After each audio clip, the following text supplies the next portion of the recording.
Agora retornaremos a Bilbo e aos anões. Durante toda a noite um deles ficara vigiando, mas, quando a manhã chegou, não tinham visto ou ouvido sinal algum de perigo. Mas cada vez mais densos eram os bandos de aves que se reuniam.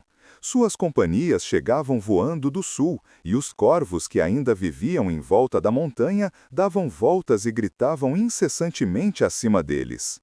Algo estranho está acontecendo, disse Thorin.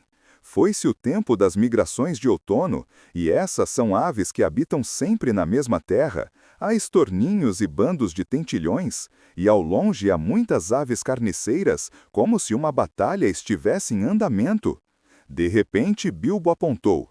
Lá está aquele velho tordo de novo, gritou.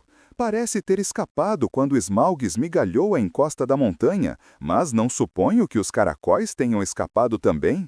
De fato, o velho tordo estava lá, e enquanto Bilbo apontava, ele voou na direção do grupo e pousou numa pedra ali perto. Então, bateu rápido as asas e cantou. Depois, inclinou de lado a cabeça, como se estivesse escutando algo. E de novo cantou, e de novo ficou escutando. Creio que ele esteja tentando nos contar alguma coisa, disse Balin. Mas não consigo acompanhar a fala de tais pássaros. É muito rápida e difícil. Você consegue entender, bolseiro? Não muito bem, disse Bilbo. Para falar a verdade, ele não conseguia entender nada de nada. Mas o velho sujeito parece muito empolgado. Só queria que ele fosse um corvo, disse Balin. Achei que não gostasse deles. Você parecia muito ressabiado com os corvos quando viemos para este lado antes. Aquelas eram gralhas e eram criaturas desprezíveis e de aparência suspeita, aliás, e rudes também. Você deve ter ouvido os nomes feios que estavam gritando para nós. Mas os corvos são diferentes. Costumava haver grande amizade entre eles e o povo de Tror. E muitas vezes eles nos traziam notícias secretas e eram recompensados com as coisas reluzentes que cobiçavam esconder em suas moradas. Vivem anos sem conta, e suas memórias são duradouras e transmitem sua sabedoria a seus filhotes. Conheci muitos dos corvos das rochas quando eu era um rapazinho anão. Esta mesma elevação antigamente era chamada de Monte Corvo, porque havia um casal sábio e famoso, o velho Kark e sua esposa, que vivia aqui, em cima da Câmara dos Guardas. Mas não suponho que algum membro daquela raça antiga ainda se demore por aqui hoje. Mal tinha acabado de falar, quando o velho tordo deu um trinado alto e imediatamente voou para longe. Podemos não entendê-lo, mas aquele velho pássaro nos entende, tenho certeza, disse Balin. Fique de olho agora e veja o que aconteça. Pouco depois, ouviu-se um bater de asas, e lá veio o tordo de novo. E com ele havia uma velha ave muitíssimo decrépita. Estava ficando cega, mal podia voar, e o alto de sua cabeça estava calvo. Era um corvo idoso de grande tamanho. Pousou todo duro no chão diante deles, lentamente sacudiu as asas e foi na direção de Thorin, bamboneando.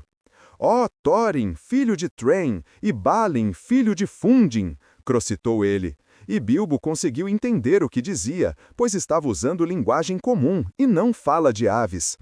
«Eu sou Roak, filho de Kark. Kark está morto, mas era bem conhecido de vocês há muito. Faz 150 anos desde que saí do ovo, mas não esqueço o que meu pai me contou. Agora sou o chefe dos grandes corvos da montanha. Somos poucos, mas recordamos ainda o rei que havia outrora. A maioria de meu povo está longe daqui, pois nos chegam grandes novas do sul. Algumas são novas de júbilo para vocês, e algumas vocês não acharão tão boas. Eis que as aves estão se ajuntando de novo na montanha e em vale, vindas do sul e do leste e do oeste, pois espalhou-se a notícia de que Smaug está morto. Morto? Morto? Gritaram os anões. Morto? Então sofríamos de um medo desnecessário, e o tesouro é nosso. Todos eles ficaram de pé de um salto e começaram a pular de júbilo. Sim, morto, disse Roak. O tordo, que suas penas nunca caiam, viu ele morrer, e podemos confiar em suas palavras. Viu ele tombar em batalha com os homens de Esgaroth na terceira noite a contar desta para trás, ao nascer da lua. Demorou algum tempo antes que Thorin conseguisse fazer os anões ficarem em silêncio e escutarem as notícias do corvo. Por fim, quando ele tinha contado toda a história da batalha, continuou. Basta de novas jubilosas, Thorin, escudo de carvalho. Vocês podem retornar a seus salões em segurança. Todo o tesouro é seu, neste momento. Mas muitos estão se ajuntando para cá, além das aves. As notícias da morte do guardião já viajaram para todos os lados, e a lenda da riqueza de Tror não diminuiu ao ser contada durante muitos anos. Muitos estão ávidos por uma parte do botim. Já está a caminho uma hoste dos elfos, e aves carniceiras estão com ela, na esperança de que haja batalha e matança. À beira do lago, os homens murmuram que seus pesares se devem aos anões, pois estão sem lares, e muitos morreram, e Smaug destruiu sua cidade. Também eles pensam em obter compensação de seu tesouro, estejam vocês vivos ou mortos. Sua própria sabedoria deve decidir que curso você tomará. Mas 13 anões é um pequeno remanescente do grande povo de Durin que outrora habitou aqui, e que agora está espalhado por lugares distantes. Se ouvir meu conselho, não confiará no mestre dos homens do lago, mas antes naquele que feriu o dragão com seu arco. Bard é seu nome, da raça de Vale, da linhagem de Girion. É um homem soturno, mas leal. Desejamos ver paz mais uma vez entre anões e homens e elfos depois da longa desolação, mas pode ser que ela lhe custe caro em ouro. É o que digo. Então Turin explodiu de raiva. Nossos agradecimentos, Roak, filho de Kark. Você e seu povo não serão esquecidos, mas nada de nosso ouro hão de tomar os ladrões ou carregarão os violentos enquanto estivermos vivos. Se quiser ser ainda mais digno de nossos agradecimentos, traga-nos notícias sobre qualquer um que se aproximar. Ademais, imploro-lhes, caso algum de vocês ainda for jovem e de asas fortes, que mandem mensageiros para nossa gente nas montanhas do norte, tanto a oeste daqui quanto a leste, e contem a eles sobre nossa necessidade.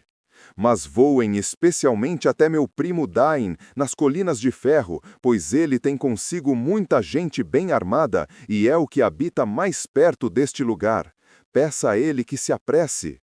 Não direi se este conselho é bom ou mau, crocitou Roak, mas farei o que puder. Depois saiu voando devagar. De volta à montanha, gritou Thorin. Temos pouco tempo a perder. E pouca comida para comer, gritou Bilbo, sempre prático acerca de tais questões. De qualquer jeito, ele sentia que a aventura propriamente dita tinha acabado com a morte do dragão, no que estava muito enganado, e teria dado a maioria de sua parte nos lucros em troca da resolução pacífica daqueles assuntos. De volta à montanha! Gritaram os anões como se não o tivessem ouvido. Assim, de volta ele teve de ir com eles. Como você já ouviu a respeito de alguns dos acontecimentos, perceberá que os anões ainda tinham alguns dias à sua frente. Exploraram as cavernas mais uma vez e descobriram, conforme esperavam, que só o portão da frente permanecia aberto. Todos os outros portões, exceto, é claro, a pequena porta secreta, havia muito tinham sido destruídos e bloqueados por Smaug, e nenhum sinal deles restava. Assim, logo começaram a trabalhar duro na fortificação da entrada principal e na construção de um novo caminho que saía dela. Ferramentas havia em quantidade que os mineiros e pedreiros e construtores de outrora tinham usado, e em tais obras os anões ainda eram muito habilidosos. Conforme trabalhavam, os corvos lhes traziam notícias constantemente. Desse modo, ficaram sabendo que o rei élfico tinha se desviado do caminho e ido para o lago, e que ainda tinham algum tempo de respiro. Melhor ainda, ouviram dizer que 3 de seus pôneis tinham escapado e estavam vagando selvagens, descendo as barrancas do Rio Rápido, não muito longe de onde o resto de suas provisões tinha sido deixado. Assim, enquanto os outros continuavam o trabalho, Fili e Kili foram enviados, com um corvo como guia, para achar os pôneis e trazer de volta tudo o que pudessem. Demoraram 4 dias para voltar e, naquela altura, sabiam que os exércitos unidos dos Homens do Lago e dos Elfos estavam se apressando rumo à montanha. Mas agora suas esperanças estavam fortalecidas, pois tinham comida para algumas semanas, se consumida com cuidado, principalmente Cran, é claro, e estavam muito cansados de comer aquilo.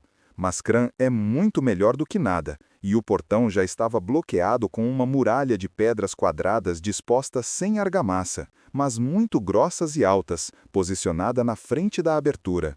Havia buracos na muralha, através dos quais conseguiam ver, ou atirar, mas nenhuma entrada. Subiam e desciam com escadas e içavam as coisas com cordas. Na saída do riacho, tinham construído um arco pequeno e baixo sobre a nova muralha, mas, perto da entrada, tinham alterado tanto o leito apertado do rio que uma represa larga passou a se estender do paredão da montanha até o começo da queda, por cima da qual o riacho seguia até vale.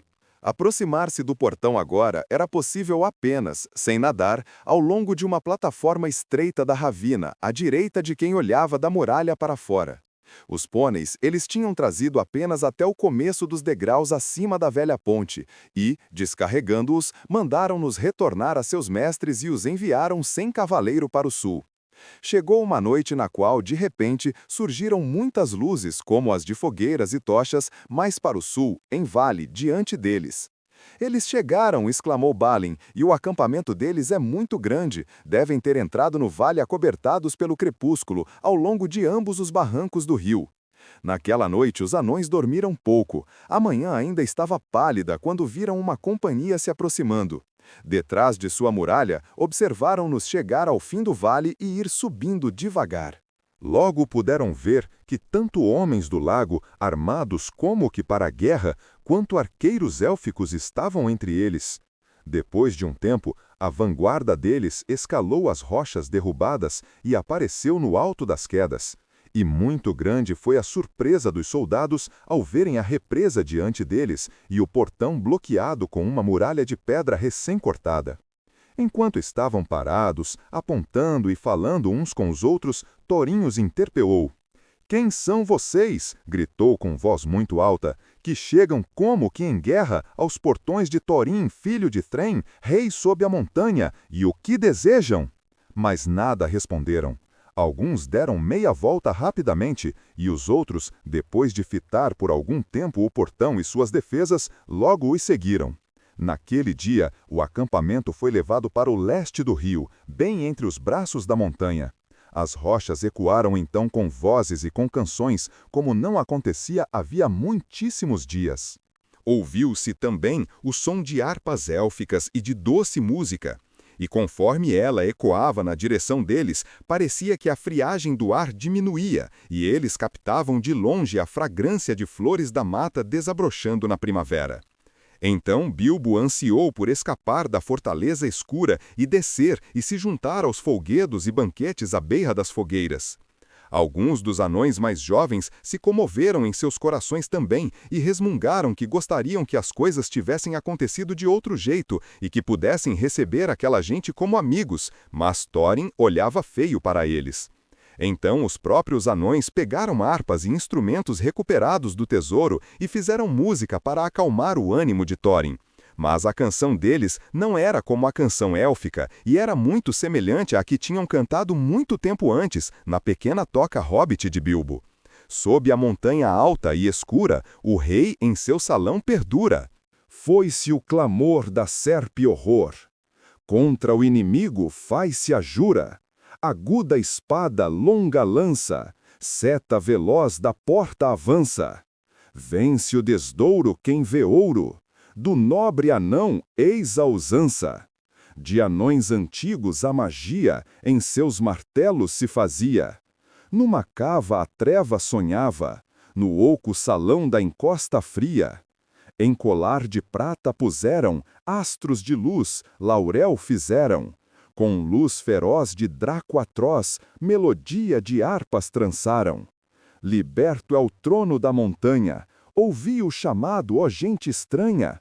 Correi, correi, o ermo varrei, na ajuda ao rei ninguém se acanha. D'além dos montes vos chamamos, vinde aos lapedos ancianos. No portão o rei abre a mão, ricos tesouros dividamos. Chegou o rei a seu salão, sob a montanha na amplidão. Da serpe horror foi-se o temor, nossos contrários tombarão. Essa canção pareceu agradar a Thorin, e ele sorriu de novo e ficou alegre. E começou a calcular a distância até as colinas de ferro e quanto tempo levaria até que Dain pudesse alcançar a montanha solitária se partisse assim que a mensagem o alcançasse. Mas o coração de Bilbo desabou, tanto ao ouvir a canção quanto a conversa. Ambas soavam belicosas demais. Na manhã seguinte, bem cedo, uma companhia de lanceiros foi vista cruzando o rio e marchando vale acima. Portavam consigo a bandeira verde do rei élfico e a bandeira azul do lago, e avançaram até ficarem bem diante da muralha no portão. De novo Thorin os interpelou em alta voz. Quem são vocês, que vêm armados para a guerra aos portões de Thorin, filho de Thrain, rei sobre a montanha? Dessa vez houve resposta. Um homem alto, de escuros cabelos e sombrio de rosto, se pôs à frente e gritou: Salve, Thorin! Por que você se cercou feito um salteador em seu covil? Não somos inimigos ainda, e nos regozijamos ao vê-lo vivo, além de nossa esperança. Viemos esperando não achar nada vivente aqui. Contudo, agora que nos encontramos, há matéria para debate e conselho. Quem é você e sobre o que deseja debater? Eu sou Bard, e por minha mão foi morto o dragão e liberto o seu tesouro. Não é essa uma matéria que lhe diga a respeito? Ademais, sou por descendência direta o herdeiro de Dirion de Vale, e em seu salão do tesouro está misturado muito da riqueza dos palácios e vilas daquele reino que outrora Smaug roubou. Não é essa uma matéria da qual podemos falar? Além disso, em sua última batalha, Smaug destruiu as moradas dos homens de Esgaroth, e eu sou ainda o serviçal do mestre deles. Desejo falar por ele e perguntar se você não pensa na tristeza e desgraça de seu povo. Eles o ajudaram em sua necessidade e, em recompensa, você, até agora, trouxe apenas ruína, ainda que sem dúvida não planejada. Ora, estas eram palavras justas e verdadeiras, mesmo que pronunciadas de modo orgulhoso e sombrio, e Bilbo achou que Thorin de imediato admitiria que havia justiça nelas. É claro que não esperava que alguém recordasse que ele é que tinha descoberto sozinho o ponto fraco do dragão. Ainda bem, porque ninguém nunca o fez. Mas ele também não contava com o poder que tem o ouro sobre o qual um dragão se deitou por muito tempo, nem com os corações dos anões. Longas horas nos últimos dias, Thorin passara no salão do tesouro, e a cobiça por tudo aquilo pesava sobre ele. Embora tivesse caçado principalmente a Pedra Arken, ainda assim estava de olho em muitas outras coisas maravilhosas que jaziam lá, em volta das quais estavam trançadas antigas memórias dos labores e tristezas de sua raça. Você coloca sua pior exigência no último e mais importante lugar, Thorin respondeu. Ao tesouro de meu povo, homem nenhum tem direito, porque Smaug, que o roubou de nós, também roubou desse mesmo homem a vida ou o lar. O tesouro não era do dragão para que seus malfeitos sejam reparados com uma parte da riqueza. O preço dos bens e do auxílio que recebemos dos homens do lago, nós pagaremos justamente, no devido tempo. Mas nada havemos de dar, nem mesmo o preço de um pão, sob ameaça de força. Enquanto uma hoste armada estiver diante de nossas portas, nós os vemos como inimigos e ladrões. Tenho em mente perguntar que parte da herança deles você teria pagado à nossa gente se tivesse achado o tesouro desprotegido e nós mortos. Uma pergunta justa, respondeu Bard, mas vocês não estão mortos e nós não somos salteadores. Ademais, os ricos podem ter um tipo de piedade que supere o mero direito pelos necessitados que os acolheram quando estavam na penúria, e ainda assim minhas outras reivindicações permanecem sem resposta. Não debaterei, como já disse, com homens armados no meu portão. Nem falarei de modo algum com o povo do rei élfico, a quem recordo com pouca gentileza. Neste debate eles não têm nenhum lugar. Partam agora antes que nossas flechas voem.